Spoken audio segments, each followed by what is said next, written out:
नमस्कार, वंदे मातरम। आप जुड़े हैं न्यूज़ 18 के डिजिटल प्लेटफॉर्म से और मैं हूं सत्यम ठाकुर। अयोध्या के राम मंदिर से जुड़े चढ़ावा चोरी के विवाद में एक बड़ी खबर सामने आई है, जहां ट्रस्ट के पूर्व महासचिव चंपत राय को क्लीन चिट मिल गई है। चंपत राय के साथ ट्रस्ट के सदस्य अनिल मिश्रा को भी क्लीन चिट मिली है। मामले की जांच कर रही एसआईटी से अपनी अंतिम रिपोर्ट शासन को सौंप दी थी। उसे श्री राम जन्मभूमि तीर्थ क्षेत्र ट्रस्ट को आगे की कार्रवाई के लिए सौंप दी गई है। सूत्रों के मुताबिक इस रिपोर्ट में चंपत राय और अनिल मिश्रा का नाम नहीं है। हालांकि सुप्रीम कोर्ट द्वारा गठित एसआईटी की जांच अभी भी चल रही है। सूत्रों के मुताबिक एसआईटी रिपोर्ट में कुल 8 लोगों के नाम शामिल हैं, जिनको पहले ही गिरफ्तार किया जा चुका है। दान चोरी मामले के उजागर होने के बाद से ही चंपत राय और अनिल मिश्रा की भूमिका पर सवाल उठ रहे थे। आरोपों के चलते ही दोनों ने ही ट्रस्ट में अपने पदों से इस्तीफा दे दिया था। अब एसआईटी रिपोर्ट में दोनों को क्लीन चिट मिल गई है, यानी कि जांच एजेंसी ने ये साफ कर दिया है कि चंपत राय और अनिल मिश्रा की चंदा चोरी मामले में कोई भूमिका नहीं है। बता दें कि ये रिपोर्ट उस एसआईटी की है जिसका गठन यूपी की योगी आदित्यनाथ सरकार ने किया था। सुप्रीम कोर्ट की निगरानी में बनाई गई दूसरी एसआईटी अब भी मामले की जांच कर रही है। हालांकि इस रिपोर्ट में अविनाश शुक्ला, अनुकल्प मिश्रा, लवकुश मिश्रा, मनीष कुमार यादव, करुणेश पांडे, रमाशंकर मिश्रा, सुभाष श्रीवास्तव और रमाशंकर यादव उर्फ टिन्नू को आरोपी माना गया है। बता दें, चंपत राय और अनिल मिश्रा ने इस मामले की जांच शुरू होने के बाद अपने पदों से इस्तीफा दे दिया था। ट्रस्ट की बैठक में दोनों ने अपने इस्तीफा भिजवा दिया था। चंपत राय ने कहा था कि वे अयोध्या में 4 महीने की चातुर्मास साधना करेंगे। लेकिन इन सब के बीच जो सबसे बड़ा सवाल है वो ये है कि आखिर क्यों चंपत राय पर उंगलियां उठ रही हैं। देखिए, जब मामला खुला तो अयोध्या निवासियों के कई बयान सामने आए। कुछ सवाल कर रहे थे कि मंदिर परिसर के दान पात्र के पैसे गिनने वालों की नियुक्ति कैसे हुई और इसमें कोई सावधानी बरती भी गई या नहीं। वहीं कुछ बताते हैं कि भर्तियों के लिए कभी कोई विज्ञापन जारी ही नहीं किया गया था। चंपत राय, गोपाल राव या किसी अन्य ट्रस्टी के करीबी लोगों को सीधे बुलाकर नौकरी दे दी गई थी। बताया जाता है कि टिन्नू यादव, जो इस केस का आरोपी है, पहले चंपत राय का ड्राइवर हुआ करता था। वो कभी साइकिल चलाता था, बाद में ऑटो चलाने लगा। सूत्रों के मुताबिक आज उसके पास करोड़ों की संपत्ति है। इधर एक और आरोपी अनुकल्प मिश्रा के भी चंपत राय से काफ़ी करीबी संबंध बताए जाते हैं।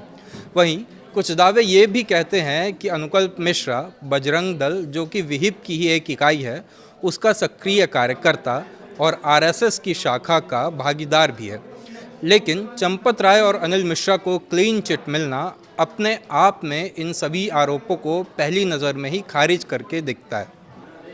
जहां तक बात है आरएसएस की, तो आरएसएस के शीर्ष नेतृत्व ने माना कि शुरुआती दौर में मंदिर ट्रस्ट के पदाधिकारियों, विशेषकर चंपत राय द्वारा तुरंत पुलिस में एफआईआर कराने के बजाय खुद के स्तर पर मामले को संभालने की कोशिश एक रणनीतिक भूल थी, जिससे विपक्ष को हमला करने का मौका मिला। अब जब बात विपक्ष की हो ही रही है, तो एसआईटी की इस रिपोर्ट को आगामी यूपी चुनावों से भी जोड़कर देखा जा रहा है, जहां हिंदू हितवादी भाजपा शासित प्रदेश में चंदा चोरी जैसा संगीन मामला लोगों की आस्था पर आघात तो करता ही है, साथ ही भाजपा के वोट बैंक पर भी इसका असर पड़ने के आसार हैं। ऐसे में योगी सरकार पर न सिर्फ लोगों की आस्था बरकरार रखने का जिम्मा है, बल्कि विपक्ष के हमलों से बचते हुए दोषियों को सजा दिलाकर रामलला के भक्तों का भरोसा भी जीतना है। इस बात को खुद सीएम योगी आदित्यनाथ भी जानते हैं कि इस मुद्दे को विपक्ष भुनाने का कोई मौका नहीं छोड़ेगा। बीते शुक्रवार को जब वे कार्यक्रम में शामिल होने अयोध्या पहुंचे थे, तो सीएम योगी आदित्यनाथ ने राम मंदिर चढ़ावा चोरी पर विपक्ष के आरोपों पर जवाब दिया। योगी आदित्यनाथ ने कहा कि जिस अयोध्या में चढ़ावे की चर्चा वे करते हैं, वो मुद्दा क्या था। राम मंदिर जन्मभूमि चढ़ावा चोरी से संबंधित एक प्रकरण सामने आया। राम जन्मभूमि तीर्थ क्षेत्र न्यास ने इसके लिए सिफारिश की, एसआईटी बनी, एसआईटी के अनुसार कार्रवाई हुई, कार्रवाई चल भी रही है। उसका नाम चंदा चोरी के साथ जोड़ा गया, यानी कि वे बता रहे थे कि जिस आरोपी का नाम चंदा चोरी के साथ जोड़ा गया वहाँ मामला कहाँ तक पहुँचा और वो आरोपी यानी वो अपराधी उसके खिलाफ कार्रवाई भी हुई है। दूध का दूध पानी का पानी ये पहले दिन से कहा जा रहा है और उसके अनुरूप इस कार्रवाई को करने के लिए सरकार भी और तीर्थ क्षेत्र के ट्रस्ट भी पूरी तरह से कृत संकल्पित हैं। इसमें कोई संदेह किसी को नहीं होना चाहिए। सीएम योगी के एक और बयान को हमें याद करना चाहिए। जब जांच चल रही थी तो जून 2026 में रुदौली के दौरे पर उन्होंने कहा था कि मैं आश्वस्त कर सकता हूं कि एसआईटी का जांच दूध का दूध और पानी का पानी करके रहेगी। कोई अनर्गल टिप्पणी ना करे जो राम भक्तों की भावनाओं को आहत करे। अगर किसी के पास ज़रूरी दस्तावेज़ या सबूत हैं तो एसआईटी को उसे सौंप देना चाहिए।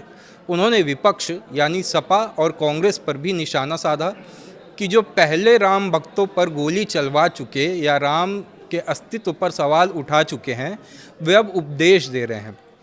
तो कुल मिलाकर राम मंदिर आंदोलन के लंबे राजनीतिक इतिहास के बाद जब रामलला की प्राण प्रतिष्ठा हुई तब राम मंदिर को बीजेपी की सबसे बड़ी उपलब्धियों में गिना गया था। ऐसे में मंदिर के चढ़ावे से जुड़ा कोई भी विवाद राजनीतिक और संवेदनशील तौर पर होना स्वाभाविक है। अगर लोगों के बीच ये धारणा बनती है कि बड़े पदों पर बैठे लोगों को बचाया जा रहा है और केवल निचले स्तर के लोगों पर कार्रवाई हो रही है तो विपक्ष इसे बड़ा राजनीतिक मुद्दा बना सकता है। इसलिए इस वक्त सबसे संतुलित निष्कर्ष यही है कि चंपत राय और अनिल मिश्रा को लेकर आरोपों और जांच के निष्कर्ष को अलग अलग देखा जाना चाहिए और सिर्फ क्लीन चिट मिल जाने से पूरे विवाद में उठे बाकी सवालों को ख़त्म मान लेना भी अपने आप में गलत होगा, क्योंकि मामला सिर्फ दो लोगों का नहीं है। मामला राम मंदिर में चढ़ने वाले करोड़ों श्रद्धालुओं के विश्वास का है और आने वाले समय में इस केस की जांच और उसकी रिपोर्ट जिस तरह सामने आती है उसका सिर्फ कानूनी प्रक्रिया पर नहीं बल्कि अयोध्या राम मंदिर और उत्तर प्रदेश की राजनीति पर भी असर पड़ सकता है। आपका एसआईटी की रिपोर्ट पर क्या कहना है, क्या राय है, हमें कमेंट बॉक्स में ज़रूर बताएं और ऐसे ही वीडियोस के लिए हमारे चैनल को सब्सक्राइब करें। धन्यवाद।